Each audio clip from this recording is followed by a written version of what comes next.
Hi, എല്ലാവർക്കും writers ഐഎസിന്റെ പുതിയൊരു വീഡിയോയിലേക്ക് സ്വാഗതം. നമ്മൾ ഇന്നത്തെ ക്ലാസ്സിൽ ചർച്ച ചെയ്യാൻ പോകുന്നത് നമ്മുടെ പഴയ ടോപ്പിക് തന്നെയാണ്, സുപ്രധാന നിയമങ്ങൾ എന്ന് പറയുന്ന ടോപ്പിക് തന്നെയാണ്. അതിനകത്തിലെ മനുഷ്യാവകാശ സംരക്ഷണ നിയമം എന്ന് പറയുന്ന ഒരു ഭാഗമാണ് നമ്മൾ ഇന്ന് ചർച്ച ചെയ്യാൻ പോകുന്നത്. ഓക്കെ, അപ്പം വരാൻ പോകുന്ന PSC പരീക്ഷകൾക്കും UPSC, LDC അങ്ങനെ വരുന്ന ഡിഗ്രി ലെവൽ പരീക്ഷകൾ, ഇതിനെല്ലാം വളരെയധികം പ്രാധാന്യമുള്ള ഒരു ടോപ്പിക്കാണ് സുപ്രധാന നിയമങ്ങൾ എന്ന് പറയുന്നത്. ഓക്കെ, അപ്പൊ നമുക്ക് നേരെ ടോപ്പിക്കിലേക്ക് പോവാം. നമുക്ക് ഡിസ്കഷൻ സ്റ്റാർട്ട് ചെയ്യാം. Welcome to the video. Okay, മനുഷ്യാവകാശങ്ങൾ. ഓക്കെ, അപ്പൊ മനുഷ്യാവകാശ സംരക്ഷണ നിയമത്തെ കുറിച്ച് മനസ്സിലാക്കുന്നതിന് മുമ്പ് ആദ്യം നമ്മൾ എന്താണ് മനുഷ്യാവകാശം എന്ന് നമ്മൾ മനസ്സിലാക്കണം, അല്ലെ? അപ്പൊ നമുക്ക് നോക്കാം എന്താണ് മനുഷ്യാവകാശങ്ങൾ എന്ന്. എല്ലാ മനുഷ്യർക്കും അവരുടെ പദവി പരിഗണിക്കാതെ അന്തർലീനമായ അവകാശങ്ങളാണ് മനുഷ്യാവകാശങ്ങൾ എന്ന് പറയുന്നത്. ഓക്കെ, നമുക്കറിയാം, നമ്മൾ കാണുന്നതാണ് നമ്മളുടെ ഈ സൊസൈറ്റിയിലെ പലതരത്തിലുള്ള ആൾക്കാരുണ്ട്, അല്ലെ? അപ്പോൾ പലതരത്തിലുള്ള ആൾക്കാർ പൊളിറ്റീഷ്യൻസ് ഉണ്ട്, അല്ലെങ്കിൽ ബിസിനസ് ചെയ്യുന്ന ആൾക്കാരുണ്ട്, അല്ലെ? അതുപോലെ തന്നെ ഗവൺമെന്റ് ജോലി ചെയ്യുന്ന ആൾക്കാരുണ്ട്, അല്ലെങ്കിൽ സ്വയം ചെറിയ തൊഴിലുകളൊക്കെ ചെയ്ത് ജീവിക്കുന്ന ആൾക്കാരുണ്ട്, അല്ലെ? അപ്പൊ ഇവരെല്ലാം സാമൂഹികമായും സാമ്പത്തികമായിട്ടും പല തട്ടുകളിലായിട്ടാണ് ഇവർ കാണപ്പെടുന്നത്, അല്ലെ? സാമൂഹികമായിട്ട് ആണ് ഇവരുടെ ഒരു വേർതിരിവുണ്ടാകും, അതുപോലെ തന്നെ സാമ്പത്തികമായിട്ട് ഒരു വേർതിരിവുണ്ടാകും. ഓക്കെ, ഇങ്ങനെ വേർതിരിവുള്ളപ്പോൾ തന്നെ അവർ പലതരത്തിലുള്ള പദവികള് സ്വാഭാവികമായിട്ടും ഒരു എന്താ പറയുക, നിർവചിക്കാൻ പറ്റാത്ത തരത്തിലുള്ള ചില പദവികൾ ഇവർ സ്വയം സ്വീകരിക്കുന്ന ഒരു ഘട്ടങ്ങൾ ഉണ്ടാവും. ഓക്കെ, അങ്ങനെ എത്ര വലിയ അല്ലെങ്കിൽ ഏതൊക്കെ തരത്തിലുള്ള പദവികൾ ഉണ്ടെന്ന് പറഞ്ഞാലും ശരി, ഇവയെല്ലാം പരിഗണിക്കപ്പെടാതെ ഈ പദവികളോ ഇവർ അനുഭവിക്കുന്ന ഇവര് സാമ്പത്തികമായിട്ട് ഇവർക്ക് കിട്ടുന്ന ഒരു പ്രിവിലേജസോ ഒക്കെ മാറ്റി നിർത്തി കഴിഞ്ഞാൽ അവർക്കെല്ലാം അടിസ്ഥാനമായിട്ട് നേടേണ്ട, അല്ലെങ്കിൽ അവർക്കെല്ലാം അടിസ്ഥാനമായിട്ടുള്ള അവകാശങ്ങളെയാണ് നമ്മൾ എന്തെന്ന് പറയുന്നത് മനുഷ്യ അവകാശങ്ങൾ എന്ന് പറയുന്നത്. ഓക്കെ, എല്ലാ പദവികളും അല്ലെങ്കിൽ സാമ്പത്തികമായിട്ടുള്ള എല്ലാ വേർതിരിവുകളും മാറ്റി വെച്ച് കഴിഞ്ഞാൽ അടിസ്ഥാനപരമായിട്ടൊരു മനുഷ്യന് എന്തൊക്കെ കാര്യങ്ങൾ ലഭ്യമാകണം, നിർബന്ധപൂർവ്വം ലഭ്യമാകണം, അതിനെയാണ് നമ്മൾ എന്തെന്ന് പറയുന്നത് മനുഷ്യ അവകാശങ്ങൾ എന്ന് വിശേഷിപ്പിക്കുന്നത്. ഓക്കെ, അപ്പം ഈ മനുഷ്യാവകാശങ്ങൾ എന്തൊക്കെയാണെന്ന് നമുക്ക് നോക്കാം. ഒന്നാമതെന്ന് പറയുന്നത് ജീവിക്കാനുള്ള അവകാശം. ഓക്കെ, ആരുടെയും ബുദ്ധിമുട്ടുകളില്ലാതെ ജീവിക്കുക, സ്വതന്ത്രമായിട്ട് ഈ സമൂഹത്തിൽ ജീവിക്കാൻ കഴിയണം, അല്ലെ? അതാണ് ഒന്നാമത്തെ ജീവിക്കാനുള്ള അവകാശം എന്ന് പറയുന്നത് ഒരു മനുഷ്യാവകാശമാണ്. അതുപോലെ തന്നെ സ്വാതന്ത്ര്യം. സ്വാതന്ത്ര്യം എന്ന് പറയുമ്പോൾ പല തരത്തിലുണ്ട് സ്വാതന്ത്ര്യത്തിന്റെ ഡെഫിനിഷൻ. അതായത് നമുക്ക് സഞ്ചരിക്കാനുള്ള സ്വാതന്ത്ര്യം, ഇഷ്ടമുള്ള ജോലി ചെയ്യാനുള്ള സ്വാതന്ത്ര്യം, നമ്മുടെ അഭിപ്രായ സ്വാതന്ത്ര്യം, ആവിഷ്കാര സ്വാതന്ത്ര്യം, അങ്ങനെ പലതരത്തിലുണ്ട് സ്വാതന്ത്ര്യം എന്ന് പറയുന്നത്. അപ്പോൾ സ്വാതന്ത്ര്യം എന്ന് പറയുന്നത് ഒരു മനുഷ്യാവകാശമാണ്. അതുപോലെ തന്നെ അടിമത്തത്തിൽ നിന്നും പീഡനങ്ങളിൽ നിന്നുമുള്ള സ്വാതന്ത്ര്യം. ഓക്കെ, ഉപദ്രവിക്കാൻ പാടില്ല, അല്ലെങ്കിൽ ഉപദ്രവങ്ങളിൽ നിന്ന് നമുക്ക് സ്വാതന്ത്ര്യം കിട്ടണം. അല്ലെങ്കിൽ ഒരു മനുഷ്യനെ ആർക്കും മറ്റൊരാൾക്കും അടിമയായി വെക്കാൻ പറ്റില്ല. അല്ലെങ്കിൽ അടിമത്തം എന്ന് പറയുന്നത് ഒരു വ്യക്തിയുടെ അവകാശത്തെ ഹനിക്കലാണ്, സ്വതന്ത്രമായി ജീവിക്കാനുള്ള അവകാശത്തെ ഹനിക്കലാണ്. അതുകൊണ്ട് ആ സ്വാതന്ത്ര്യം എന്ന് പറയുന്നത്, അടിമത്തത്തിൽ നിന്നും പീഡനത്തിൽ നിന്നുള്ള സ്വാതന്ത്ര്യം എന്ന് പറയുന്നത് ഒരു മനുഷ്യ അവകാശം കൂടിയാണ്. അതുപോലെ തന്നെ അഭിപ്രായ സ്വാതന്ത്ര്യം, ജോലി ചെയ്യാനും വിദ്യാഭ്യാസം ചെയ്യാനുള്ള അവകാശം എന്നിവയെല്ലാം മനുഷ്യാവകാശത്തിൽപ്പെടുന്നു. ഓക്കെ, അഭിപ്രായ സ്വാതന്ത്ര്യം, ഒരു വിഷയമായിട്ട് ബന്ധപ്പെട്ട് നമുക്ക് നമ്മളുടേതായിട്ടുള്ള അഭിപ്രായങ്ങൾ പറയാനും അത് ആവിഷ്കരിക്കാനും ഏത് തരത്തിൽ പ്രകടിപ്പിക്കാനുമുള്ള സ്വാതന്ത്ര്യം നമുക്ക് നമ്മുടെ രാജ്യത്തുണ്ട്. അത് മനുഷ്യ അവകാശത്തിന്റെ പട്ടികയിൽപ്പെടുത്തുന്ന ഒന്നാണ്. അപ്പോൾ ബേസിക്കലി ഇതാണ് മനുഷ്യാവകാശം. ഓക്കെ, ഈ മനുഷ്യാവകാശം സംരക്ഷിക്കപ്പെടാൻ വേണ്ടിയിട്ട് നമ്മുടെ ഭരണഘടനയിൽ കൃത്യമായ ആർട്ടിക്കിളുകളുണ്ട്. അതുപോലെ തന്നെ അതിന് പുറമെ ഒരുപാട് സംഘടനകൾ പ്രവർത്തിക്കുന്നുണ്ട്, ഒരുപാട് ഗവൺമെന്റ് ഓർഗനൈസേഷൻസ് ഉണ്ട്. അതിലുപരി ഇതിനെയെല്ലാം സപ്പോർട്ട് ചെയ്യാൻ വേണ്ടിയിട്ട് നിയമമുണ്ട്. അതാണ് മനുഷ്യാവകാശ സംരക്ഷണ നിയമം എന്ന് പറയുന്നത്. ഓക്കെ, അപ്പൊ നമ്മൾ തുടങ്ങുമ്പോൾ തന്നെ നമ്മൾ ആദ്യം മനസ്സിലാക്കേണ്ടത് എന്താണ് മനുഷ്യാവകാശം എന്ന് മനസ്സിലാക്കണം, എവിടെയൊക്കെയാണ് മനുഷ്യാവകാശങ്ങൾ ഉള്ളത് എന്ന് മനസ്സിലാക്കണം, ഏതെല്ലാം മേഖലകളാണ് മനുഷ്യാവകാശം എന്ന് മനസ്സിലാക്കി കഴിഞ്ഞാൽ നമുക്ക് അതുമായിട്ട് ബന്ധപ്പെട്ട നിയമങ്ങൾ ഈസി ആയിട്ട് നമുക്ക് റിലേറ്റ് ചെയ്ത് പഠിക്കാൻ പറ്റും. ഓക്കെ, ഒന്നും നമ്മൾ ബൈഹാർട്ട് ചെയ്യേണ്ടി വരത്തില്ല, എല്ലാം നമ്മൾ കണക്റ്റഡ് ആയിട്ട് പഠിക്കുക. കറണ്ട് അഫയേഴ്സിൽ നമുക്ക് ഇതെല്ലാം വളരെ തറവായിട്ട് മാറ്റിയെടുക്കാൻ പറ്റും. ഓക്കെ, അപ്പൊ നമുക്ക് കണ്ടിന്യൂ ചെയ്യാം. ഓക്കെ, അതുപോലെ തന്നെ ഐക്യരാഷ്ട്രസഭ അല്ലെങ്കിൽ UN ഈ പൊതു മനുഷ്യാവകാശങ്ങൾക്ക് കുറെ ഡെഫിനിഷൻസ് കൊടുത്തിട്ടുണ്ട്. അപ്പൊ UN പറഞ്ഞിട്ടുണ്ട് എന്തൊക്കെയാണ് മനുഷ്യന്റെ പൊതു മനുഷ്യാവകാശങ്ങൾ എന്ന് കൃത്യമായിട്ട് അവർ അടയാളപ്പെടുത്തി പറയുന്നുണ്ട്. അത് ഏതൊക്കെയാന്ന് നമുക്ക് നോക്കാം. ഒന്ന് പറഞ്ഞ സ്വാതന്ത്ര്യത്തിനുള്ള അവകാശം. അത് നമ്മൾ പറഞ്ഞു കഴിഞ്ഞു, അല്ലെ? സ്വതന്ത്രമായിട്ട് ചിന്തിക്കാനും സ്വതന്ത്രമായിട്ട് ജീവിക്കുക, സ്വതന്ത്രമായിട്ട് സഞ്ചരിക്കുക, മൊത്തത്തിലൊരു സ്വാതന്ത്ര്യം എന്ന് പറയുന്നത് മനുഷ്യാവകാശമാണെന്ന് നമുക്കറിയാം. അത് UN അംഗീകരിച്ചിട്ടുണ്ട്. ഐക്യരാഷ്ട്രസഭ പൊതു മനുഷ്യാവകാശമാണ് ഇത് എന്ന് പറഞ്ഞിട്ടുണ്ട് മനുഷ്യന്റെ സ്വാതന്ത്ര്യത്തിനുള്ള അവകാശം എന്ന് പറയുന്നത്. അതുപോലെ തന്നെ അടിമത്തത്തിൽ നിന്നും പീഡനങ്ങളിൽ നിന്നും, അതായത് സ്ലേവറിയിൽ നിന്നുള്ള മോചനം. ആരെയും അടിമയായി വെക്കാൻ പറ്റില്ല. ഒരാള് മറ്റൊരു വ്യക്തിയെ അടിമയാക്കി വെച്ച് കഴിഞ്ഞാൽ അത് മറ്റൊരാളുടെ, ആ അടിമയാകപ്പെടുന്ന ആരാണോ അവരുടെ മനുഷ്യ അവകാശത്തെ ലംഘിക്കുകയാണ്, അല്ലെ? അവരുടെ ഒരുപാട് അവകാശങ്ങൾ ലംഘിക്കപ്പെടുകയാണ്, അല്ലെ? അവർ സ്വതന്ത്രമായി ജീവിക്കാനുള്ള അവകാശം, അല്ലെ? അവരുടെ അഭിപ്രായ സ്വാതന്ത്ര്യം, ഇങ്ങനെ ഒരുപാട് അവകാശങ്ങൾ ലംഘിക്കപ്പെടുകയാണ്. അപ്പോ അടിമത്തത്തിൽ നിന്നും പീഡനങ്ങളിൽ നിന്നുള്ള മോചനം എന്ന് പറയുന്നത് എന്താണ്? അത് പൊതു മനുഷ്യാവകാശമാണ്. അതുപോലെ തന്നെ അഭിപ്രായ സ്വാതന്ത്ര്യവും ആവിഷ്കാര സ്വാതന്ത്ര്യവും, അല്ലെ? എന്തൊരു വിഷയത്തെ സംബന്ധിച്ചും നമുക്ക് നമ്മളുടേതായ അഭിപ്രായങ്ങൾ നമുക്ക് പ്രകടിപ്പിക്കാൻ, നമ്മളുടെ അഭിപ്രായങ്ങൾ നമുക്ക് പറയാൻ, അല്ലെ? നമുക്കിപ്പോ ഒരു പ്രശ്നത്തെ കുറിച്ച് നമുക്ക് നമ്മളുടെ അഭിപ്രായമുണ്ട്, ആ അഭിപ്രായം നമുക്ക് എങ്ങനെ ആവിഷ്കരിക്കാം, ഇല്ലേ? ആ ആവിഷ്കാര സ്വാതന്ത്ര്യം എന്ന് പറയുന്നത് മനുഷ്യ അവകാശമാണ്. അതുപോലെ തന്നെ ജോലിക്ക്, വിദ്യാഭ്യാസം, അല്ലെ? നമുക്ക് ഇഷ്ടമുള്ള തൊഴിൽ ചെയ്യാനുള്ള നമ്മളുടെ അവകാശമാണ്, അല്ലെ? നമുക്ക് ഇഷ്ടമുള്ള തൊഴിൽ നമ്മൾ ചെയ്യുന്നത് നമ്മുടെ അവകാശമാണ്. അതുപോലെ തന്നെ എഡ്യൂക്കേഷൻ, വിദ്യാഭ്യാസം എന്ന് പറയുന്നത് നമ്മുടെ അവകാശമാണ്. ഇത് മനുഷ്യാവകാശമാണ്. ഓക്കെ, അപ്പൊ ഇത്രയും കാര്യങ്ങളാണ് UN പൊതു മനുഷ്യാവകാശമാണ് എന്ന് കൃത്യമായിട്ട് ഡിഫൈൻ ചെയ്തിട്ടുള്ളത്. ഓക്കെ, അപ്പൊ നമുക്ക് അടുത്ത പോയിന്റിലേക്ക് പോവാം. അപ്പൊ നിങ്ങൾക്ക് ഇതെല്ലാം മനസ്സിലായെന്ന് വിചാരിക്കുന്നു. കാരണം ഇതുമായിട്ട് ബന്ധപ്പെട്ട ഒരു ചോദ്യം ഇതിനു മുമ്പ് UPSC-ക്ക് വന്നിട്ടുണ്ടായിരുന്നു. ഓക്കെ, അത് പിന്നീട് നമ്മുടെ ക്ലാസ്സിൽ നമ്മൾ ഡിസ്കസ് ചെയ്യുന്നതായിരിക്കും. അപ്പൊ ഈ ഒരു പോയിന്റ്, അതായത് UN-ന്റെ മനുഷ്യാവകാശങ്ങൾ എന്തൊക്കെയാണ്, അതിനകത്ത് ഏതൊക്കെയാണ് ഉൾപ്പെടാത്തത്, ഏതൊക്കെയാണ് ഉൾപ്പെടുന്നത് എന്നും ബന്ധപ്പെട്ട് UPSC-ക്ക് പ്രിലിംസിന്റെ പരീക്ഷയ്ക്ക് ഒരു ചോദ്യം ചോദിച്ചിട്ടുണ്ടായിരുന്നു. 2022 ഒരു ചോദ്യം വന്നിട്ടുണ്ടായിരുന്നു. അപ്പൊ അതുകൊണ്ടാണ് ഞാൻ കൃത്യമായിട്ട് ഇതിനകത്ത് ഇൻക്ലൂഡ് ചെയ്തിരിക്കുന്നത്. ഓക്കെ, അപ്പൊ നമുക്ക് PSC-ക്ക് ചിലപ്പോൾ ആ ചോദ്യം എടുത്ത് അതുപോലെ ചോദിച്ചെന്ന് വരാം. അപ്പൊ അതുകൊണ്ട് നിങ്ങൾ ഇത് കൃത്യമായിട്ട് അറിഞ്ഞിരിക്കണം, ഏതൊക്കെയാണ് UN പറയുന്ന പൊതു മനുഷ്യാവകാശങ്ങൾ എന്ന്. അത് സ്വാതന്ത്ര്യത്തിനുള്ള അവകാശമുണ്ട്, അടിമത്തത്തിൽ നിന്നും പീഡനങ്ങളിൽ നിന്നുമുള്ള മോചനമുണ്ട്, അഭിപ്രായ സ്വാതന്ത്ര്യവും ആവിഷ്കാര സ്വാതന്ത്ര്യവും, അതുപോലെ തന്നെ ജോലിക്കും വിദ്യാഭ്യാസത്തിനുള്ള അവകാശം. ഇത്രയും എന്താണ് UN പറയുന്ന, യുണൈറ്റഡ് നേഷൻസ് അല്ലെങ്കിൽ ഐക്യരാഷ്ട്രസഭ പറയുന്ന പൊതു മനുഷ്യാവകാശങ്ങളുടെ ഒരു ഡെഫിനിഷൻസ് ആണ്, അല്ലെങ്കിൽ പല തരത്തിലുള്ള ഒരു ഡയമെൻഷൻസ് ആണ് ഈ പറഞ്ഞിട്ടുള്ളത്. അപ്പൊ ഇതുപോലെ തന്നെ നമ്മൾ മനസ്സിലാക്കിയിരിക്കണം. കാരണം ഈ ഒരു ചോദ്യം വന്നതാണ് UPSC പ്രിലിംസ് 2022 ചോദ്യം വന്നതായതുകൊണ്ട് തന്നെ ആ ചോദ്യം നേരെ PSC-ക്ക് എടുത്ത് ചോദിക്കാൻ ചാൻസ് ഉണ്ട്, ഡിഗ്രി ലെവൽ പരീക്ഷയ്ക്ക് ചോദിക്കാൻ ചാൻസ് ഉണ്ട്. സോ നമ്മളത് കുറച്ചുകൂടി ഡീറ്റെയിൽ ആയിട്ട് മനസ്സിലാക്കുക. ഓക്കെ, ഈ ക്വസ്റ്റ്യന്റെ എക്സ്പ്ലനേഷൻ നമ്മൾ അടുത്ത വീഡിയോയിൽ നമ്മൾ ചെയ്യുന്നതായിരിക്കും. ഓക്കെ, അപ്പൊ നമുക്ക് അടുത്ത പോയിന്റിലേക്ക് പോവാം. ഇത് നമുക്ക് മനുഷ്യാവകാശ സംരക്ഷണ നിയമം, protection of human rights act, PHRA എന്ന് പറയും. അതായത് മനുഷ്യന്റെ അവകാശങ്ങൾ, നമ്മൾ പറഞ്ഞ അവകാശങ്ങളുണ്ടല്ലോ, എന്തൊക്കെയാണ് ജീവിക്കാനുള്ളത്, ഇതെല്ലാം ഈ അവകാശത്തെ നമുക്ക് സംരക്ഷിക്കാൻ വേണ്ടിയിട്ടുള്ള നിയമം, ആ നിയമത്തെ കുറിച്ചാണ് നമ്മൾ പഠിക്കാൻ പോകുന്നത്. ഓക്കെ, അപ്പൊ മനുഷ്യാവകാശ സംരക്ഷണ നിയമം ഇതുപോലെ ഓർത്ത് വെച്ച് അങ്ങ് പഠിച്ചോണം. Protection of human rights act, PHRA. Okay, ഇത് എന്തൊക്കെയാണ് ഇവിടെ സംരക്ഷിക്കപ്പെടുന്നത് നമുക്ക് ആദ്യം മനസ്സിലാക്കിയതിനു ശേഷം നമുക്ക് പോവാം. ഇവിടെ നമുക്ക് നോക്കേണ്ടത് എന്തൊക്കെ മനുഷ്യാവകാശങ്ങളെ സംരക്ഷിക്കുന്നു എന്ന് ചോദിച്ചു കഴിഞ്ഞാൽ, ജീവിക്കാനുള്ള അവകാശം, സ്വാതന്ത്ര്യത്തിനുള്ള അവകാശം, സമത്വത്തിനുള്ള അവകാശം, അന്തസ്സ് അല്ലെങ്കിൽ എസ്റ്റീം, എന്നിവയ്ക്കുള്ള വ്യക്തിഗത അവകാശങ്ങളാണ് PHRA മനുഷ്യാവകാശങ്ങൾ നിർവചിക്കുന്നത്. ഓക്കെ, അതായത് PHRA എന്ന് പറയുന്നത് protection of human rights act ആണ്, അതായത് മനുഷ്യാവകാശ സംരക്ഷണ നിയമമാണ്. ഓക്കെ, ഈ മനുഷ്യാവകാശ സംരക്ഷണ നിയമം മനുഷ്യന്റെ വ്യക്തിഗത അവകാശങ്ങൾ ഏതൊക്കെ തലങ്ങളിൽ വരുന്നു എന്ന് ചോദിച്ചു കഴിഞ്ഞാൽ, അത് അതായത് ജീവിക്കാനുള്ള അവകാശം, അത് ആര് പറയുന്നതാണ്? മനുഷ്യാവകാശ സംരക്ഷണ നിയമം പറയുന്നതാണ്. അപ്പൊ അവര് ജീവിക്കാനുള്ള അവകാശത്തിന് അവർ പ്രാധാന്യം കൊടുക്കുന്നുണ്ട്. അതുപോലെ തന്നെ സ്വാതന്ത്ര്യം, ഫ്രീഡം, അല്ലെ? നമ്മുടെ സ്വാതന്ത്ര്യം പല തരത്തിൽ ഡിഫൈൻ ചെയ്തു. ഏതൊക്കെയാണ്? നമ്മൾ പറഞ്ഞല്ലോ, സഞ്ചരിക്കാനുള്ള സ്വാതന്ത്ര്യം, അഭിപ്രായം പറയാനുള്ള സ്വാതന്ത്ര്യം, ഒരിടത്ത് താമസിക്കാനുള്ള സ്വാതന്ത്ര്യം. ഓക്കെ, ഈ സ്വാതന്ത്ര്യം എന്ന് പറയുന്നതും എന്താണ്? മനുഷ്യ അവകാശമാണെന്ന് ആര് പറയുന്നുണ്ട്? PHRA പറയുന്നുണ്ട്. എന്താണ് PHRA? Protection of human rights act. Okay, അപ്പൊ protection of human rights act എന്തൊക്കെ സ്വാതന്ത്ര്യങ്ങൾ വേണമെന്ന് പറയുന്നത്? ജീവിക്കാനുള്ള സ്വാതന്ത്ര്യം, ജീവിക്കാനുള്ള അവകാശം, സ്വാതന്ത്ര്യത്തിനുള്ള അവകാശം, സമത്വത്തിനുള്ള അവകാശം, ഇക്വാളിറ്റി കിട്ടിയിരിക്കണം, അല്ലെ? നമുക്ക് സമത്വം ഉണ്ടായിരിക്കണം. അതുപോലെ അന്തസ്സ്, വളരെ അന്തസ്സോട് കൂടിയുള്ള ഒരു ജീവിതം നയിക്കാനുള്ള അവകാശം നമുക്ക് ഉണ്ടായിരിക്കണം. ഓക്കെ, ഇതെന്ന് പറയുന്ന എന്തിന്റെ ഭാഗമായിട്ട് വരുന്നതാണ്? മനുഷ്യാവകാശ സംരക്ഷണ നിയമം പറയുന്ന മനുഷ്യന്റെ അവകാശങ്ങളാണ്.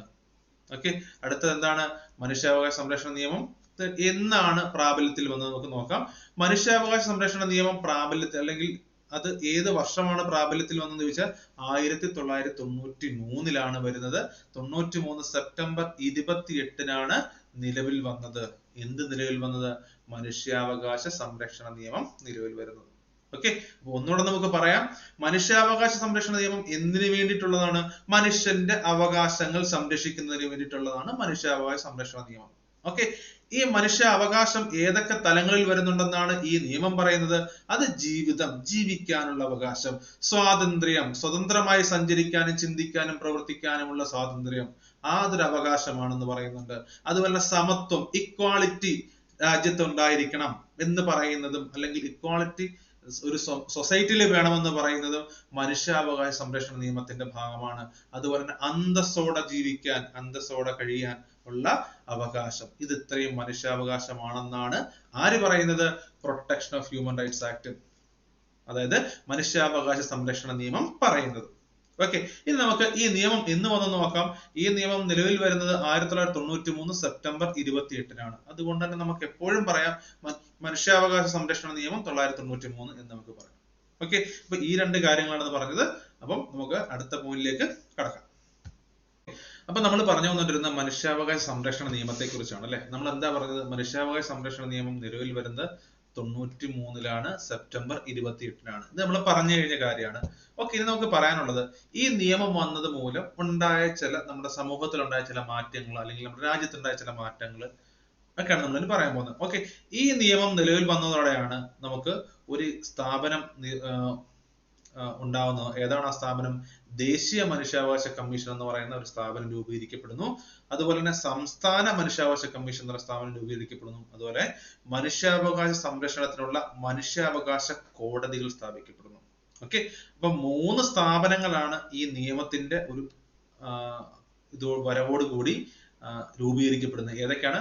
ദേശീയ മനുഷ്യാവകാശ കമ്മീഷൻ, സംസ്ഥാന മനുഷ്യാവകാശ കമ്മീഷൻ, അതുപോലെ തന്നെ മനുഷ്യാവകാശ കോടതികൾ. ഓക്കെ, ഇത് 3 എണ്ണവും. അപ്പൊ നമുക്ക് ചോദ്യം വരാം, ദേശീയ മനുഷ്യാവകാശ കമ്മീഷൻ രൂപീകരിക്കാൻ ഇടയായ നിയമം ഏതാണ്?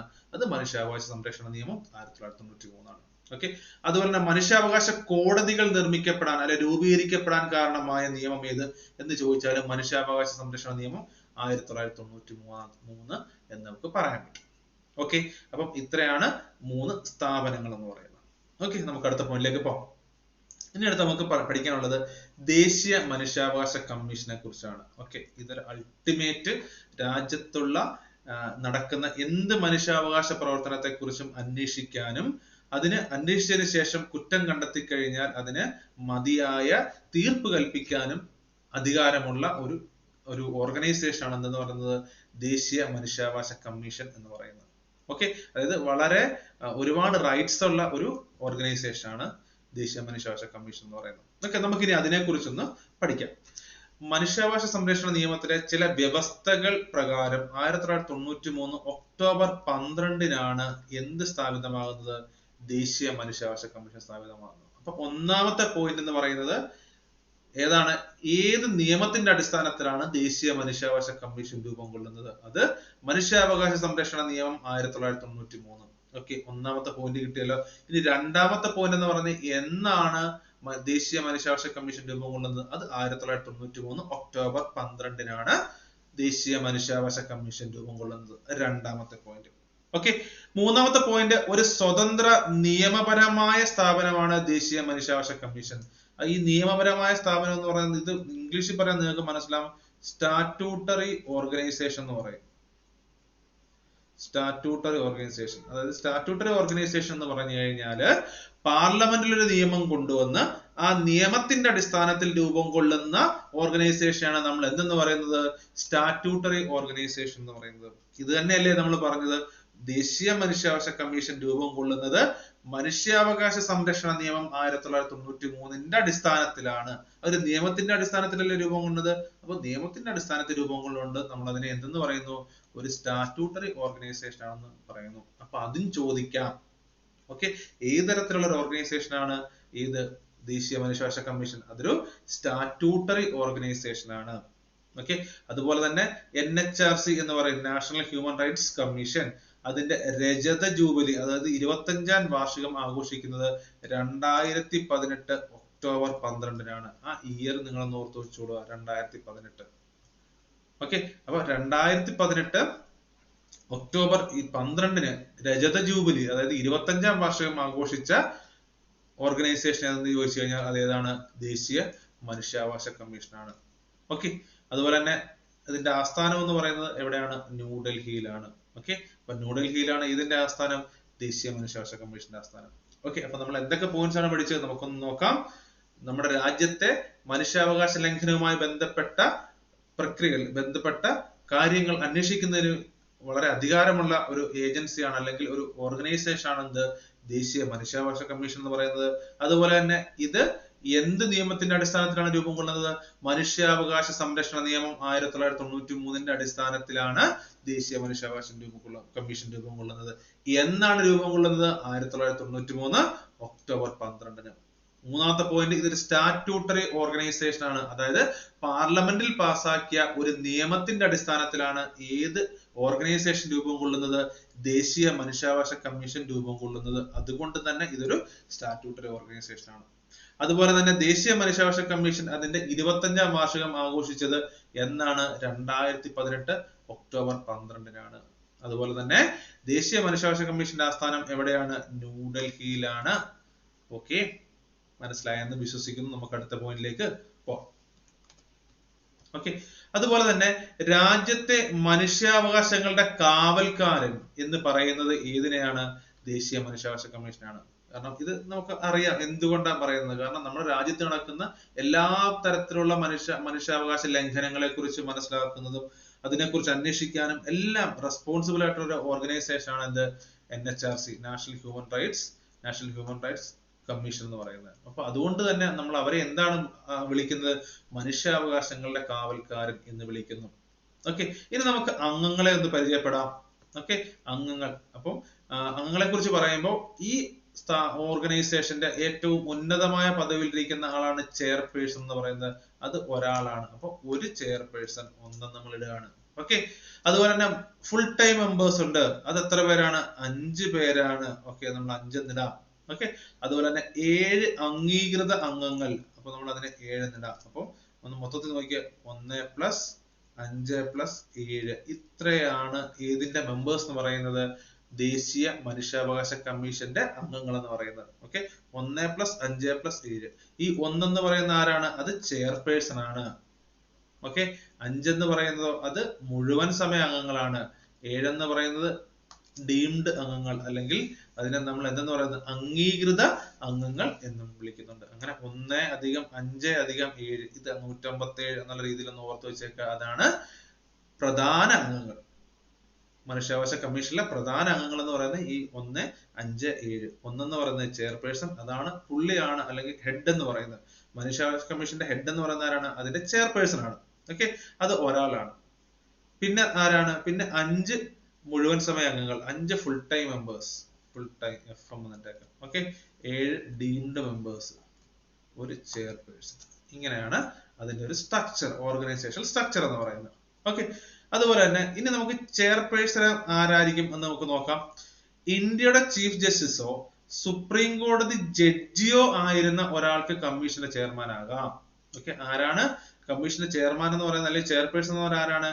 നമ്മുടെ പഴയ റിട്ടയർഡ് ആയിട്ടുള്ള സുപ്രീം കോടതിയുടെ ചീഫ് ജസ്റ്റിസ് അല്ലെ, അല്ലെങ്കിൽ ഇന്ത്യയുടെ ചീഫ് ജസ്റ്റിസ് ആകാം. അല്ല എന്നുണ്ടെങ്കിൽ ഓർ സുപ്രീം കോർട്ട് ജഡ്ജ്. ഇവർ രണ്ടുപേരിൽ ഒരാൾക്ക് ആകാൻ പറ്റും. ഒന്നുകിൽ CJ ആയിരിക്കണം, അല്ല റിട്ടയർഡ് CJ ആയിരിക്കണം, സുപ്രീം കോടതിയുടെ റിട്ടയർഡ് ആയിട്ടുള്ള ചീഫ് ജസ്റ്റിസ് ആയിരിക്കണം ഒന്നാമത്തത്. ഓക്കെ, അതുമല്ല എന്നുണ്ടെങ്കിൽ സുപ്രീം കോടതി ജഡ്ജി ആയാലും മതി. ഏത് സ്ഥാനത്തേക്ക്?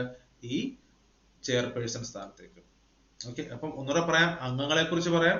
മൊത്തം എത്ര അംഗങ്ങളുണ്ട്? 1 + 5 + 7. 1 എന്ന് പറയുന്നത് ആരാണ്? ചെയർപേഴ്സൺ ആണ്. 5 എന്ന് പറയുന്ന ആരാണ്?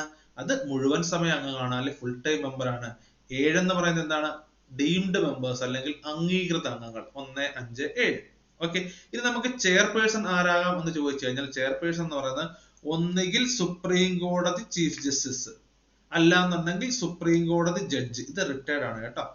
ഓക്കെ, റിട്ടയർഡ് സുപ്രീം കോടതി ചീഫ് ജസ്റ്റിസ് ആകാം ഒന്നുകിൽ, അതുമല്ലെങ്കിൽ സുപ്രീം കോടതി ജഡ്ജ് ആകാം. ഇത് രണ്ടുപേരിൽ ഒരാൾക്ക് ആരായിട്ട് മാറാം? ഈ മനുഷ്യാവകാശ കമ്മീഷന്റെ ചെയർപേഴ്സൺ ആയിട്ട് മാറാം. ഓക്കെ, അതുപോലെ തന്നെ നമ്മൾ മറ്റംഗങ്ങളെ കുറിച്ച് പറഞ്ഞല്ല 5, 7, അതിൽ 3 പേരെന്ന് പറയുന്നത് എന്തായിരിക്കണം? മനുഷ്യാവകാശങ്ങളെ കുറിച്ച് പ്രായോഗിക അറിവുള്ളവരായിരിക്കണം. അപ്പൊ നമ്മൾ ഒന്നാമത്തെ ചെയർപേഴ്സൺ പറഞ്ഞു, പിന്നെ ബാക്കി അംഗങ്ങളെ കുറിച്ചല്ലേ പറയുന്നത്. ഇത്രയും അംഗങ്ങളിൽ 3 പേർക്ക് മനുഷ്യാവകാശങ്ങളെ കുറിച്ച് പ്രായോഗികമായ അറിവുള്ളവരായിരിക്കണം. കാരണം മനുഷ്യാവകാശ പ്രവർത്തന രംഗത്ത് പ്രവർത്തിച്ചവരായിരിക്കണം. അതാണ് പ്രായോഗിക അറിവുള്ളവരായിരിക്കണം എന്ന് പറയുന്നത്. ഓക്കെ, അതിൽ ആ 3 പേരിൽ ഒരാൾ നിർബന്ധമായും വനിതയായിരിക്കണം. അപ്പൊ 3 പേർക്ക് ഹ്യൂമൻ റൈറ്റ്സിനെ കുറിച്ച് പ്രായോഗിക അറിവുണ്ടാവണം. ഈ ഔട്ട് ഓഫ് 3, ഈ 3 എണ്ണത്തിൽ ഒരാൾ എന്ന് പറയുന്നത് എന്തായിരിക്കണം? വുമൺ ആയിരിക്കണം, ഒരു സ്ത്രീ ആയിരിക്കണം. ഓക്കെ, അതാണ് രണ്ടാമത്തെ കണ്ടീഷൻ. അംഗങ്ങളുടെ കാര്യത്തിലെ ഒരു കണ്ടീഷൻ അതാണ്. പിന്നെന്ന് പറയുന്നത് ഒരു കാര്യനിർവഹണ ഉദ്യോഗസ്ഥനുണ്ട്, അതിനെ നമ്മൾ പറയുന്ന പേരാണ് സെക്രട്ടറി ജനറൽ. ഓക്കെ, അപ്പം ദേശീയ മനുഷ്യാവകാശ കമ്മീഷന്റെ പ്രധാന കാര്യനിർവഹണ ഉദ്യോഗസ്ഥനെ വിളിക്കുന്ന പേരാണ് സെക്രട്ടറി ജനറൽ എന്ന് പറയുന്നത്. അപ്പൊ നമ്മൾ എന്തൊക്കെയാണ് പഠിച്ചത് ഒന്ന് ഓർത്തു നോക്കുക. ഒന്നാമത് പഠിച്ചത് chairperson, 5 full time members, 7 deemed members. Okay, chairperson ആരായിരിക്കണം? റിട്ടയർഡ് സുപ്രീം കോടതി ചീഫ് ജസ്റ്റിസ് ആയിരിക്കണം, അല്ലെങ്കിൽ സുപ്രീം കോടതി ജഡ്ജ്. ഓക്കെ, പിന്നെ നമ്മൾ അംഗങ്ങളെ പരിഗണിക്കുമ്പോൾ അംഗങ്ങളിൽ 3 പേർ എന്തായിരിക്കണം? മനുഷ്യാവകാശങ്ങളെ കുറിച്ച് പ്രായോഗിക അറിവുള്ളവരായിരിക്കണം. ഓക്കെ, അതിൽ ആ 3 പേരിൽ ഒരാൾ നിർബന്ധമായിട്ടും ഒരു സ്ത്രീ ആയിരിക്കണം. അതാണ് അടുത്ത കണ്ടീഷൻ. പിന്നെ അതുപോലെ തന്നെ മറ്റൊരു പോസ്റ്റ് ഉണ്ട്, കാര്യനിർവഹണ ഉദ്യോഗസ്ഥൻ എന്ന് പറയുന്ന, അല്ലെങ്കിൽ ദേശീയ മനുഷ്യാവകാശ കമ്മീഷന്റെ പ്രധാന കാര്യനിർവഹണ ഉദ്യോഗസ്ഥൻ ആരാണ്? അത് സെക്രട്ടറി ജനറൽ ആണ്. ഓക്കെ, ഇത്രയും പോയിന്റ് നിങ്ങൾക്ക് മനസ്സിലായെന്ന് വിശ്വസിക്കുന്നു. നമുക്ക് അടുത്ത പോയിന്റിലേക്ക് പോവാം. ഇനി നിയമനം. ആരാണ്, ആരെയൊക്കെയാണ്, എങ്ങനെയൊക്കെയാണ് നിയമിക്കുന്നതാണ് നമുക്കിനി നോക്കേണ്ടത്. ഓക്കെ, ഞാൻ പറഞ്ഞല്ലോ ഇതൊരു സ്റ്റാറ്റ്യൂട്ടറി ഓർഗനൈസേഷൻ ആണ്. ഓക്കെ, ഇവിടെ അധ്യക്ഷനെയും അംഗങ്ങളെയും നിയമിക്കുന്ന ആരാണ്? രാഷ്ട്രപതിയാണ്. ബേസിക് ആയിട്ട് മനസ്സിലാക്കേണ്ട കാര്യം, ഇതിനകത്തിൽ അംഗങ്ങളുണ്ട്, ചെയർപേഴ്സൺ ഉണ്ട്, അല്ലെങ്കിൽ ചെയർമാൻ ഉണ്ട്, അല്ലെങ്കിൽ നമ്മൾ അധ്യക്ഷൻ എന്ന് പറയുന്നത് അല്ലെ. ഇത്രയും പേരെ നിയമിക്കുന്നത് ആരാണ്? രാഷ്ട്രപതിയാണ്. രാഷ്ട്രപതി നിയമിക്കുന്നു. ഓക്കെ, ഇനി രാഷ്ട്രപതിക്ക് ഇവരെയൊക്കെ ശുപാർശ ചെയ്യുന്ന ആരൊക്കെയാണെന്ന് നമുക്ക് നോക്കാം. ഓക്കെ, ശുപാർശ ചെയ്യുന്നത് ഒരു സമിതിയാണ്. ഓക്കെ, 6 അംഗങ്ങൾ ചേരുന്ന ഒരു സമിതിയാണ് രാഷ്ട്രപതിക്ക് ശുപാർശ ചെയ്യുന്നത്. നമുക്ക് ഇന്ന ആളെ ആക്കാം, അല്ലെങ്കിൽ ഇന്ന വ്യക്തിയെ നമുക്ക് ഈ സ്ഥാനത്തേക്ക് എത്തിക്കാം എന്ന് ശുപാർശ ചെയ്യുന്ന ആരാണ്? ഒരു സമിതിയാണ്. ഈ സമിതി ആർക്ക് ശുപാർശ ചെയ്യുന്നു? രാഷ്ട്രപതിക്ക് ശുപാർശ ചെയ്യുന്നു. ഓക്കെ, ഈ സമിതി എന്ന് പറയുന്ന എത്ര മെമ്പേഴ്സ് ഉണ്ട്? 6 മെമ്പേഴ്സ് ഉണ്ട്. ഓക്കെ, ആ 6 മെമ്പേഴ്സ് ആരൊക്കെയാന്ന് നോക്കാം. ഒന്നാമത്തെ മെമ്പർ എന്ന് പറയുന്നത് പ്രധാനമന്ത്രിയാണ്. രണ്ടാമത്തെ മെമ്പർ ലോക്സഭ സ്പീക്കർ, രാജ്യസഭ ഉപാധ്യക്ഷൻ 3, പിന്നെ പാർലമെന്റിലെ 2 സഭകളിലെയും പ്രതിപക്ഷ നേതാക്കൾ 2 പേരായി. അപ്പൊ 2 ആയി, പിന്നെ 3 ആയി, പിന്നെ ഇവിടെ 2 പേരുടെ വന്നപ്പോഴത്തേക്ക് 5 ആയി, പിന്നെ കേന്ദ്ര ആഭ്യന്തര മന്ത്രി, അപ്പൊ അടുത്ത ഒരാളായി. അപ്പൊ 6 പേരായി. ഇപ്പൊ ഒന്നുകൂടെ പറയാം. 1 PM പ്രധാനമന്ത്രി. ഓക്കെ, 2 എന്ന് പറയുന്നത് ലോക്സഭാ സ്പീക്കർ. 3 എന്ന് പറയുന്നത് രാജ്യസഭ ഉപാധ്യക്ഷൻ, രാജ്യസഭ ഡെപ്യൂട്ടി. ഓക്കെ, പിന്നെന്ന് പറയുന്നത് 4ാമത്തെ ആളെന്ന് വെച്ച് കഴിഞ്ഞാൽ ആരാണ്? 2 സഭകളിലെയും പ്രതിപക്ഷ നേതാക്കൾ. അപ്പോ 4ാമത്തെ 1+1. ഓക്കെ, 5ാമത്തെ ആരാണ്? കേന്ദ്ര ആഭ്യന്തര മന്ത്രി. അപ്പൊ ഇത് 1, 1, 1, 2, 1, 2, 3, 2, 5, 1, 6 പേര്. ഓക്കെ, ഈ 6 പേര് ചേർന്നിട്ട് എന്തുണ്ടാക്കുന്നു? ഒരു സമിതി ഉണ്ടാക്കുന്നു. ഓക്കെ, പ്രധാനമന്ത്രിയുണ്ട്, ലോക്സഭാ സ്പീക്കറുണ്ട്, രാജ്യസഭ ഉപാധ്യക്ഷനുണ്ട്, പാർലമെന്റിലെ 2 സഭകളിലെയും പ്രതിപക്ഷ നേതാക്കളുണ്ട്, കേന്ദ്ര ആഭ്യന്തര മന്ത്രിയുണ്ട്. അപ്പൊ ഇത്രയും പേരും കൂടെ ചേർന്നിട്ട് ഒരു സമിതി ഉണ്ടാക്കി, 6 പേര് ചേർന്നുള്ള സമിതി ഉണ്ടാക്കി. ഈ സമിതി എന്ത് ചെയ്യുന്നു? ശുപാർശ ചെയ്യുന്നു. ആർക്കാണ് ശുപാർശ ചെയ്യുന്നത്? ഈ രാഷ്ട്രപതിക്ക്. നമുക്ക് ഇന്ന വ്യക്തിയെ ഈ സ്ഥാനത്തേക്ക് കൊണ്ടുവരാം എന്ന് ശുപാർശ ചെയ്യുന്നു. രാഷ്ട്രപതി ആ ശുപാർശ അനുസരിച്ച് ആ ആളെ നിയമിക്കുന്നു. ഇത്രയാണ് പ്രോസസ് എന്ന് വെച്ച് കഴിഞ്ഞാൽ. ഇതാണ് നിയമനം. ഇപ്പൊ സമിതിയുണ്ട്, ആ സമിതിയാണ് രാഷ്ട്രപതിക്ക് ശുപാർശ ചെയ്യുന്നു. ശുപാർശ സ്വീകരിച്ചതിന് ശേഷം രാഷ്ട്രപതി ആ മെമ്പറിനെ, ആ ആളെ വിളിച്ചിട്ട് എന്താക്കി മാറ്റുന്നു? ദേശീയ മനുഷ്യാവകാശ കമ്മീഷന്റെ ചെയർപേഴ്സണും അല്ലെങ്കിൽ മെമ്പറുമായിട്ട് നിയമിക്കുന്നു. അതുപോലെ തന്നെ ചെയർമാൻ കാലാവധി, എത്ര കാലം ഇവര് ഇതിനകത്ത് പ്രവർത്തിക്കണം എന്നുള്ള കാലാവധി, ചെയർമാനും അംഗങ്ങളും 3 വർഷം അല്ലെങ്കിൽ 70 വയസ്സ് തികയുന്നത് വരെ പ്രവർത്തിക്കണം.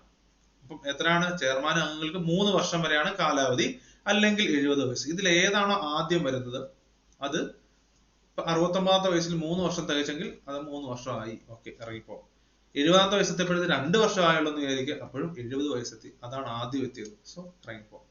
ഓക്കെ, ഇങ്ങനെയാണ് ഇവരുടെ പ്രവർത്തിക്കുന്നതിന്റെ കാലാവധി എന്ന് പറയുന്നത്. ഓക്കെ, നമുക്ക് അടുത്ത പോയിന്റിലേക്ക് പോവാം.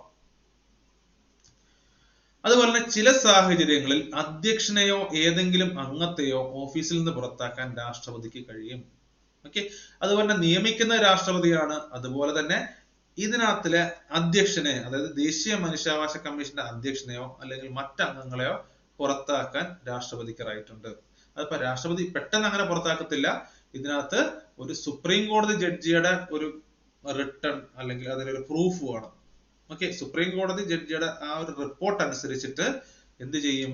മോശമായ പെരുമാറ്റം അല്ലെങ്കിൽ കഴിവില്ലായ്മ, പ്രൂവൺ മിസ്ബിഹേവിയർ അല്ലെങ്കിൽ കഴിവില്ലായ്മ, ഇൻകപ്പാസിറ്റി, ഇങ്ങനെ 2 റീസൺ കാരണം, ഇങ്ങനെ ഒരു റീസൺ ഉണ്ടായി. ആ റീസണിന്റെ പുറത്ത് സുപ്രീം കോടതി ഒരു റിപ്പോർട്ട് സമർപ്പിക്കുന്നു, സുപ്രീം കോടതി ജഡ്ജി.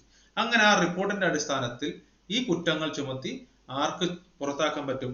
രാഷ്ട്രപതിക്ക് മനുഷ്യാവകാശ കമ്മീഷന്റെ അധ്യക്ഷനെയും മറ്റംഗങ്ങളെയും പുറത്താക്കാൻ കഴിയും എന്നാണ് ഇവിടെ പറയുന്നത്. അങ്ങനൊരു നിയമം കൂടിയുണ്ട്. ഓക്കെ, അപ്പൊ നിയമിക്കുന്ന രാഷ്ട്രപതി, പുറത്താക്കുന്ന രാഷ്ട്രപതി, പുറത്താക്കുന്നതിന് ഒരു റൂള് കൂടിയുണ്ട്. 2 കാരണങ്ങൾ കൊണ്ട് മാത്രമേ പറ്റത്തുള്ളൂ. എന്താണത്? ഒന്ന് മിസ്ബിഹേവിയർ, രണ്ടാമത്തെന്ന് പറയുന്നത് ഇൻകപ്പാസിറ്റി അല്ലെങ്കിൽ കഴിവില്ലായ്മ. ആ കഴിവില്ലായ്മ എന്ന് പറയുമ്പോൾ നമ്മൾ വെറുതെ രാഷ്ട്രപതിക്ക് പുറത്താക്കാൻ പറ്റത്തില്ല. സുപ്രീം കോടതി ജഡ്ജിന്റെ ഒരു റിപ്പോർട്ട് വേണം. സുപ്രീം കോടതി ജഡ്ജി അന്വേഷിച്ചിട്ട് ആ അന്വേഷണത്തിന്റെ റിപ്പോർട്ട് രാഷ്ട്രപതിക്ക് കൊടുത്തെങ്കിൽ മാത്രമേ രാഷ്ട്രപതിക്ക് പുറത്താക്കാൻ പറ്റുള്ളൂ. അതാണ് നിയമം എന്ന് പറയുന്നത്. ഓക്കെ, നമുക്ക് അടുത്ത പോയിന്റിലേക്ക് പോവാം. പിന്നെ ഈ 93-ലെ നിയമം എന്ന് നമ്മൾ പറഞ്ഞു കഴിഞ്ഞല്ലോ. ഈ ദേശീയ മനുഷ്യാവകാശ സംരക്ഷണ നിയമം ഇത് 2 തവണ അമെൻഡ് ചെയ്തിട്ടുണ്ട്, 2006-ലും 2019-ലും. അതായത് 2006-ലും 2019-ലും മാറ്റങ്ങൾ വരുത്തിയിട്ടുണ്ട്. അപ്പോൾ നമുക്ക് നിലവിലുള്ള ഒരു നിയമത്തിന് എന്തെങ്കിലും പോരായ്മ കണ്ടെത്തുമ്പോഴായിരിക്കുമല്ലോ അത് നമുക്ക് അമെൻഡ് ചെയ്ത് ചില മാറ്റങ്ങൾ വരുത്താൻ ശ്രമിക്കുന്നത്. അങ്ങനെ നമുക്ക് 2019-ൽ അമെൻഡ് ചെയ്തതിനെ കുറിച്ച് നമുക്ക് നോക്കാം. 2019 ഈ അമെൻമെന്റ് ലോക്സഭയിൽ അവതരിപ്പിച്ച ആരാന്ന് ചോദിച്ചാൽ അത് അമിത്ഷാ ആണ്. ഓക്കെ, അമിത്ഷാ ലോക്സഭയിൽ അവതരിപ്പിച്ചു. അങ്ങനെ ലോക്സഭ പാസ്സാക്കുന്നത് 2019 ജൂലൈ 19-ന് പാസ്സാക്കുന്നു ലോക്സഭ. രാജ്യസഭ 22-ാം തീയതി പാസ്സാക്കുന്നു. രാഷ്ട്രപതി 27-ാം തീയതി ഒപ്പുവെക്കുന്നു. ഓഗസ്റ്റ് 2-ാം തീയതി അത് പ്രാബല്യത്തിൽ വരുന്നു. അപ്പൊ 19, 22, 27, 5 അപ്പൊ ഓർത്ത് വെക്കുക. ഓക്കെ, 19-ാം തീയതി ലോക്സഭ പാസ്സാക്കുന്നു. പിന്നെ ഒരു 3 ദിവസം കഴിഞ്ഞപ്പോഴത്തേക്ക് 3-ാം ദിവസം രാജ്യസഭ പാസ്സാക്കുന്നു. അത് കഴിഞ്ഞ് 5-ാം ദിവസം രാഷ്ട്രപതി അത് ഒപ്പുവെക്കുന്നു. അങ്ങനെ 2019 ഓഗസ്റ്റ് 2-ന് ഈ അമെൻമെന്റ് അല്ലെങ്കിൽ ഭേദഗതി പ്രാബല്യത്തിൽ വരുന്നു. ഇത്രയാണ് ആ ഡേറ്റ് എന്ന് പറഞ്ഞത്. ഡേറ്റ് നമുക്ക് PSC പരീക്ഷയ്ക്ക് വളരെ ഇമ്പോർട്ടന്റ് ആണ്. ഓക്കെ, ഉറപ്പായിട്ടും ഡേറ്റ് നമുക്ക് കൺഫ്യൂഷൻ എടുപ്പിച്ച് നമുക്ക് ആ ക്വസ്റ്റ്യൻ നമ്മളെ കൊണ്ട് തെറ്റിക്കും. അപ്പൊ അതുകൊണ്ട് നിങ്ങൾ ഡേറ്റ് റിപ്പീറ്റഡ് ആയിട്ട് വായിക്കണം. അപ്പൊ ഒരു തവണ നമുക്ക് വായിച്ചു കഴിഞ്ഞാൽ നമുക്ക് എന്തായാലും കറക്റ്റ് ആയിട്ട് ഇത് ഓർത്തിരിക്കണം എന്നില്ല. ഇത് പലതവണ നമ്മൾ ഈ ഒരു ദേശീയ മനുഷ്യാവകാശ കമ്മീഷനെ കുറിച്ച് പഠിക്കുമ്പോൾ നമ്മൾ ഈ ഡേറ്റിനകത്ത് നല്ലൊരു പ്രാധാന്യം കൊടുത്തിട്ട് നന്നായിട്ട് പഠിച്ചു പോകണം. ഓക്കെ, PSCക്ക് ഉറപ്പാണ് ഡേറ്റ് ഒക്കെ നമ്മൾ PSC പരീക്ഷ ഉറപ്പായിട്ടും ഡേറ്റ് ചോദിച്ച് കൺഫ്യൂഷൻ വരും. സോ നമ്മളത് നന്നായിട്ടൊന്ന് കോൺസെൻട്രേറ്റ് ചെയ്തിട്ട് വായിക്കുക. ഓക്കെ, ഇതിനകത്ത് വന്ന ഭേദഗതി എന്തൊക്കെയാന്ന് നമുക്ക് നോക്കാം. ഇതൊക്കെയാണ് ഭേദഗതി. ഈ പറയുന്ന ഭേദഗതിയൊക്കെയാണ് വരുത്തിയത്. ഓക്കെ, ഒന്നാമത്തെ ഭേദഗതി എന്ന് വെച്ച് കഴിഞ്ഞാൽ ഞാൻ ജസ്റ്റ് ഒന്ന് പറഞ്ഞിട്ട് നമുക്ക് ഡെഫിനിഷനിലേക്ക് പോകാം. ഭേദഗതി എന്ന് വെച്ച് കഴിഞ്ഞാൽ ആദ്യം ഈ നിയമം വരുന്ന സമയത്ത് ദേശീയ മനുഷ്യാവകാശ കമ്മീഷന്റെ ചെയർപേഴ്സൺ അല്ലെങ്കിൽ ആ അധ്യക്ഷനാകാൻ യോഗ്യത എന്ന് വെച്ചാൽ റിട്ടയേർഡ് സുപ്രീം കോടതി CJക്ക് മാത്രമായിരുന്നു റൈറ്റ് എന്ന് പറയുന്നത്. ആദ്യം 93-ൽ ഈ നിയമം വരുമ്പോൾ സുപ്രീം കോടതിയുടെ ചീഫ് ജസ്റ്റിസ്, റിട്ടയർഡ് ആയിട്ടുള്ള ചീഫ് ജസ്റ്റിസിന് മാത്രമേ ആ മനുഷ്യാവകാശ കമ്മീഷൻ ചെയർമാന്റെ സ്ഥാനത്ത് വരാൻ പറ്റുള്ളായിരുന്നു 93-ൽ വരുമ്പോൾ. 2019-ൽ അത് അമെൻഡ് ചെയ്തതിനു ശേഷം ചെറിയൊരു മാറ്റം കൊണ്ടുവന്നു. ഈ റിട്ടയർഡ് സുപ്രീം കോടതി ചീഫ് ജസ്റ്റിസിന് മാത്രമല്ല സുപ്രീം കോടതി ജഡ്ജി ആയിരുന്ന ഒരാൾക്കും എന്താകാൻ പറ്റും, ചെയർപേഴ്സൺ ആയിട്ട് വരാൻ പറ്റും.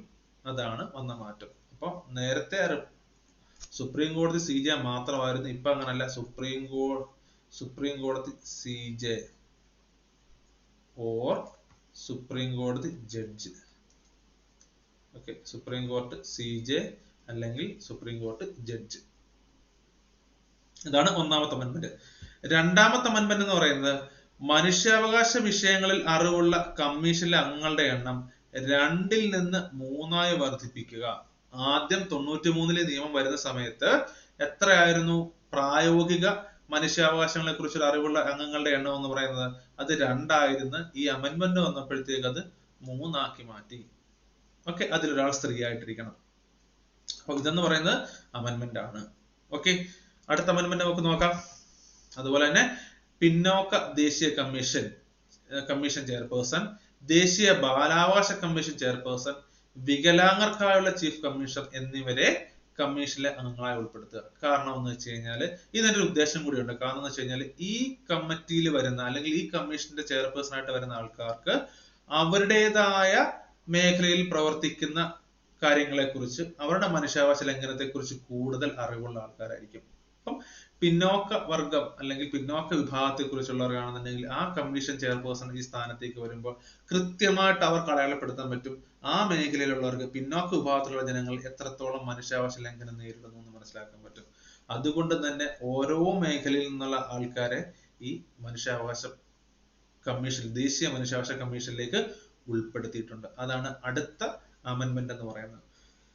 അതുപോലെ തന്നെ ദേശീയ മനുഷ്യാവകാശ കമ്മീഷനിലെയും സംസ്ഥാന മനുഷ്യാവകാശ കമ്മീഷനിലെയും ചെയർപേഴ്സന്റെയും അംഗങ്ങളുടെയും കാലാവധി 5 ൽ നിന്ന് 3 വർഷമായിട്ട് കുറയ്ക്കുക എന്നതാണ് അടുത്തത്. ഇപ്പൊ തുടക്കകാലത്ത് 5 വർഷമായിരുന്നു ഇവർക്ക് കൊടുത്തിരുന്ന കാലാവധി എന്ന് പറയുന്നത്. 2019 വന്നപ്പോഴത്തേക്ക് അത് 5 എന്നുള്ളത് 3 വർഷമായിട്ട് കുറച്ചു. അതുപോലെ തന്നെ റീ അപ്പോയിന്റ്മെന്റിന് അർഹതയും നേടുക. ഓക്കെ, ഒന്നുകൂടി ആ സ്ഥാനത്തേക്ക് വരാനുള്ള ഒരു അർഹതയും ഉൾപ്പെടുത്തി. പിന്നെ അടുത്ത ഒരു അമെൻമെന്റ് എന്ന് പറയുന്നത് ഹൈക്കോടതി ചീഫ് ജസ്റ്റിസ് ആയിരുന്ന വ്യക്തിക്ക് പുറമെ ഹൈക്കോടതി ജഡ്ജി ആയിട്ടിരുന്ന ഒരാൾക്കും സംസ്ഥാന കമ്മീഷൻ ചെയർപേഴ്സണായി നിയമിക്കപ്പെടുന്നതിന് അർഹതയുണ്ട്. ഓക്കെ, നമ്മൾ ദേശീയ തലത്തിലെ പറഞ്ഞപ്പോൾ എന്താണ് സുപ്രീം കോടതി CJ ഓർ സുപ്രീം കോടതി ജഡ്ജ്. ഇതിപ്പോ നമ്മുടെ സ്റ്റേറ്റ് വൈസ് നമ്മൾ പറയുമ്പോൾ സ്റ്റേറ്റിന് സുപ്രീം കോടതി അല്ലല്ലോ, ഹൈക്കോർട്ട് അല്ലേ. അപ്പൊ ഹൈക്കോർട്ട് CJ ഓർ പിന്നെന്താണ്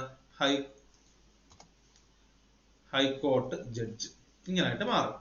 ഓക്കെ, ഇതാണ് അമെൻമെന്റുകൾ എന്ന് പറയുന്നത്. ഓർ ഇതും വന്നില്ല, ഓർ ഇതും വന്ന്, അത് രണ്ടും എന്താണ് അമെൻമെന്റുകളായിരുന്നു. ഓക്കെ, അപ്പൊ ഇത്രയാണ് അമെൻമെന്റ് പ്രൊപ്പോസൽസ് ആയിട്ട് പറഞ്ഞിട്ടുള്ളത്. ഓക്കെ, ഇനി നമുക്ക് പഠിക്കാനുള്ളത് സംസ്ഥാന മനുഷ്യാവകാശ കമ്മീഷനെ കുറിച്ചാണ് നമുക്ക് പഠിക്കാനുള്ളത്. സംസ്ഥാന മനുഷ്യാവകാശ കമ്മീഷൻ എന്ന് വെച്ചാൽ നമുക്കറിയാം, ദേശീയ മനുഷ്യാവകാശ കമ്മീഷൻ എന്ന് വെച്ചാൽ ദേശീയ തലത്തില് നമ്മുടെ രാജ്യം ഒട്ടാകെ മനുഷ്യാവകാശ ലംഘനം നടക്കുന്നുണ്ടോ എന്ന് അന്വേഷിക്കുക, നടക്കുന്നുണ്ടെങ്കിൽ അതിനെതിരെ നടപടി സ്വീകരിക്കുക, അത്തരത്തിലുള്ള സഹായം കൊടുക്കുക. ഇതൊക്കെയായിരുന്നു ദേശീയ മനുഷ്യാവകാശ കമ്മീഷൻ ലക്ഷ്യമെന്നുണ്ടെങ്കിൽ, ഇതെന്ന് പറയുന്നത് സംസ്ഥാന തലത്തിൽ ഒരു മനുഷ്യാവകാശ സംരക്ഷണത്തിന് ഒരു സ്കോപ്പ് എന്നുള്ള രീതിയിലാണ് സംസ്ഥാന മനുഷ്യാവകാശ കമ്മീഷൻ വരുന്നത്. ഓക്കെ, 93-ലെ മനുഷ്യാവകാശ സംരക്ഷണ നിയമത്തിന് കീഴിൽ സൃഷ്ടിക്കപ്പെട്ട ഒരു നിയമപരമായ സ്ഥാപനമാണ് സംസ്ഥാന മനുഷ്യാവകാശ കമ്മീഷൻ. അതായത് ഇതിന് നിദാനമായ നിയമം എന്ന് പറയുന്നത് 93-ലെ മനുഷ്യാവകാശ സംരക്ഷണ നിയമം തന്നെയാണ്. ഓക്കെ, 2 സ്ഥാപനങ്ങൾക്കും ഒരേ നിയമമാണ് അടിസ്ഥാനമായത്, 93-ലെ മനുഷ്യാവകാശ സംരക്ഷണ നിയമം. ഓക്കെ, ഇതെന്ന് പറഞ്ഞാൽ ഒരു നിയമപരമായ സ്ഥാപനമാണ്. നമ്മൾ നേരത്തെ പറഞ്ഞതുപോലെ തന്നെ ദേശീയ മനുഷ്യാവകാശ കമ്മീഷനെ പോലെ തന്നെ സംസ്ഥാന മനുഷ്യാവകാശ കമ്മീഷനും ഒരു നിയമപരമായ സ്ഥാപനമാണ്, ഒരു സ്റ്റാറ്റ്യൂട്ടറി ഓർഗനൈസേഷൻ ആണ് നമ്മൾ പറഞ്ഞു. അതുപോലെ തന്നെ മനുഷ്യാവകാശ സംരക്ഷണത്തിനോ അതത് സംസ്ഥാനത്തിലുള്ള അനുഭവിക്കുന്ന ഏതെങ്കിലും ലംഘനങ്ങൾ അന്വേഷിക്കാനോ സംസ്ഥാന മനുഷ്യാവകാശ കമ്മീഷനെ ചുമതലപ്പെടുത്തിയിരിക്കുന്നു. മറ്റേത് ദേശീയ മനുഷ്യാവകാശ കമ്മീഷൻ എന്ന് പറയുന്നത് ദേശീയ തലത്തിൽ ഇന്ത്യ ഒട്ടാകെ പ്രവർത്തിക്കുന്നുണ്ടെങ്കിൽ ഇത് ഓരോ സംസ്ഥാനങ്ങൾക്കും അനുസരിച്ച് ഒരു സംസ്ഥാനത്തുള്ളിൽ നടക്കുന്ന മനുഷ്യാവകാശ ലംഘനങ്ങൾ എന്തൊക്കെയാണെന്ന് മനസ്സിലാക്കുക. ഓക്കെ, അത് തിരിച്ചറിയുക, അതിനുള്ള അന്വേഷണങ്ങൾ കൊണ്ടുവരിക. ഇതാണ് സംസ്ഥാന മനുഷ്യാവകാശ കമ്മീഷന്റെ ലക്ഷ്യം എന്ന് പറയുന്നത്. ഓക്കെ, അതുപോലെ തന്നെ ഇത് ഇമ്പോർട്ടന്റ് പോയിന്റ് ആണ്. ഭരണഘടനയുടെ 7-ാം ഷെഡ്യൂളിലെ സ്റ്റേറ്റ് ലിസ്റ്റ്, കൺകറന്റ് ലിസ്റ്റ് എന്നിവയ്ക്ക് കീഴിലുള്ള വിഷയങ്ങൾ മാത്രമേ സംസ്ഥാന മനുഷ്യാവകാശ കമ്മീഷന്റെ അന്വേഷണത്തിന് വിധേയമാകൂ എന്നുള്ളതും ഒരു പോയിന്റ് ആണ്. ഓക്കെ, അപ്പൊ ഏതൊക്കെയാണ് ഭരണഘടനയിലെ 7ാം ഷെഡ്യൂളില് സ്റ്റേറ്റ് ലിസ്റ്റ് എന്തൊക്കെ പറഞ്ഞിട്ടുണ്ട്, അല്ലെങ്കിൽ കൺകറന്റ് ലിസ്റ്റിനകത്ത് എന്തൊക്കെ പറഞ്ഞിട്ടുണ്ട്, ഈ വിഷയങ്ങളുടെ ലംഘനം, ഈ വിഷയങ്ങളുടെ, അതായത് ഈ ലിസ്റ്റിനകത്ത് വരുന്ന വിഷയങ്ങൾ മാത്രമേ സംസ്ഥാന മനുഷ്യാവകാശ കമ്മീഷന്റെ അന്വേഷണത്തിന് വിധേയമാകുന്നുള്ളൂ. അതുപോലെ തന്നെ സംസ്ഥാന മനുഷ്യാവകാശ കമ്മീഷൻ 2 കമ്മീഷണർമാരും ഒരു ചെയർപേഴ്സണും ചേർന്നാണ്. ഇവിടെ 1+2 ആണ്, മറ്റേത് 1+5+7 ആണ്. ഇത് നാഷണൽ, ഇത് സ്റ്റേറ്റ്. ഓക്കെ, അപ്പൊ 1+2 ഒരു ചെയർപേഴ്സണും അതുപോലെ തന്നെ 2 അംഗങ്ങൾ, 2 കമ്മീഷണർമാരും ചേരുന്നതാണ് സംസ്ഥാന മനുഷ്യാവകാശ കമ്മീഷൻ എന്ന് പറയുന്നത്. ഓക്കെ, അതുപോലെ തന്നെ സംസ്ഥാന മനുഷ്യാവകാശ കമ്മീഷൻ അംഗങ്ങൾ ആരാണ് നിയമിക്കുന്നത്? ഗവർണർ. ഓക്കെ, അവിടെ ദേശീയ മനുഷ്യാവകാശ കമ്മീഷനകത്തിൽ അംഗങ്ങളെ നിയമിക്കുന്നത് പ്രസിഡന്റ് ആണെന്നുണ്ടെങ്കിൽ ഇവിടെ സ്റ്റേറ്റ് വരുമ്പോൾ അത് നിയമിക്കുന്ന ആരാണ്? അത് ഗവർണർ ആണ് നിയമിക്കുന്നത്. എന്നിരുന്നാലും അവരെ നീക്കം ചെയ്യാൻ ആർക്കാണ് അവകാശം? അത് രാഷ്ട്രപതിക്കാണ്. ഓക്കെ, അതുപോലെ തന്നെ സംസ്ഥാന മനുഷ്യാവകാശ കമ്മീഷന്റെ ചെയർപേഴ്സന്റെയും അംഗത്തിന്റെയും ശമ്പളവും അലവൻസുകളും എല്ലാം തീരുമാനിക്കുന്ന ആരാണ്? സംസ്ഥാന സർക്കാരാണ്. ഓക്കെ, അപ്പം ഇത്രയാണ് നമുക്ക് മനുഷ്യാവകാശ കമ്മീഷനെ, സംസ്ഥാന മനുഷ്യാവകാശ കമ്മീഷനെ കുറിച്ച് നമുക്ക് പഠിക്കാനുള്ളത്. ഇത്രയും പോയിന്റ്സ് ഒന്ന് മനസ്സിലാക്കുക. പിന്നെ ആരാണ് ഇതിന്റെ കമ്മീഷന്റെ അധ്യക്ഷൻ, അവസാനത്തെ അധ്യക്ഷൻ ആരാണ്, ഇങ്ങനെയുള്ള ചോദ്യങ്ങളുടെ ഒരു പ്രസക്തി ഇപ്പൊ കുറഞ്ഞു വരുന്നതുകൊണ്ടാണ് നമ്മൾ നിയമമായിട്ട് ബന്ധപ്പെട്ട കാര്യങ്ങൾ ഡീറ്റെയിൽ ആയിട്ട് പറഞ്ഞത്. കാരണം പ്രസ്താവന രീതിയിലുള്ള ചോദ്യങ്ങളാണ് ഇപ്പൊ നമുക്ക് ഏറ്റവും കൂടുതൽ പ്രതീക്ഷിക്കേണ്ടത്. അപ്പൊ അതുകൊണ്ട് തന്നെ ഇത് ഓർത്തിരിക്കുക. അതാണ് റിപ്പീറ്റഡ് ആയിട്ട് പറഞ്ഞത്. അപ്പൊ സംസ്ഥാന മനുഷ്യാവകാശ കമ്മീഷൻ രൂപീകരിക്കാനിടയായ നിയമം ഏതാണ്? 93 മനുഷ്യാവകാശ സംരക്ഷണ നിയമം. ഓക്കെ, അതിന് ഇത് സ്റ്റേറ്റ് തലത്തിൽ പ്രവർത്തിക്കുന്നു, അല്ലെ, ഒരു സ്റ്റേറ്റിനുള്ളിൽ നടക്കുന്ന മനുഷ്യാവകാശ പ്രവർത്തന ലംഘനങ്ങൾ ഇല്ലെന്നുണ്ടെങ്കിൽ മറ്റ് നിയമ ലംഘനങ്ങൾ എന്നിവ അന്വേഷിക്കാനാണ് സംസ്ഥാന മനുഷ്യാവകാശ കമ്മീഷന്റെ ഉദ്ദേശ്യം എന്ന് പറയുന്നത്. അതുപോലെ തന്നെ 7ാം ഷെഡ്യൂളിൽ പറയുന്ന സ്റ്റേറ്റ് ലിസ്റ്റ്, കൺകറന്റ് ലിസ്റ്റ് ഓർത്തു വെക്കുക. സ്റ്റേറ്റ് ലിസ്റ്റ്, കൺകറന്റ് ലിസ്റ്റ് ഇതിനകത്ത് പറയുന്ന വിഷയങ്ങൾ മാത്രമേ ആരുടെ കീഴിൽ വരൂ? സംസ്ഥാന മനുഷ്യാവകാശ കമ്മീഷന്റെ കീഴിൽ വരൂ. പിന്നെ മെമ്പേഴ്സിന്റെ എണ്ണം 1+2 ആണ്, ഒരു ചെയർപേഴ്സണും 2 മെമ്പേഴ്സും.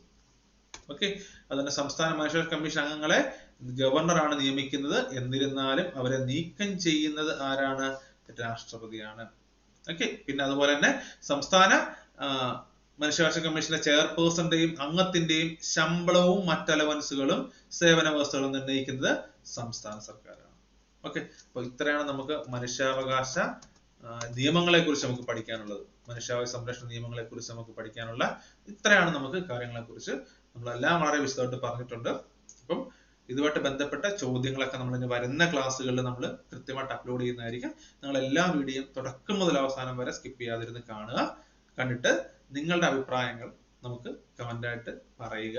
ഓക്കെ, അതുപോലെ തന്നെ നമ്മളുടെ വളരെ ഈ ഒരു ക്ലാസ്സുകൾ നമ്മൾ കൂടുതൽ സപ്പോർട്ട് ചെയ്യുക.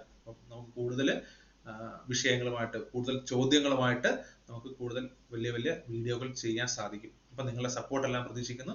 എല്ലാവരും നന്നായിട്ട് പഠിക്കുക. എല്ലാവർക്കും all the very best. Thank you.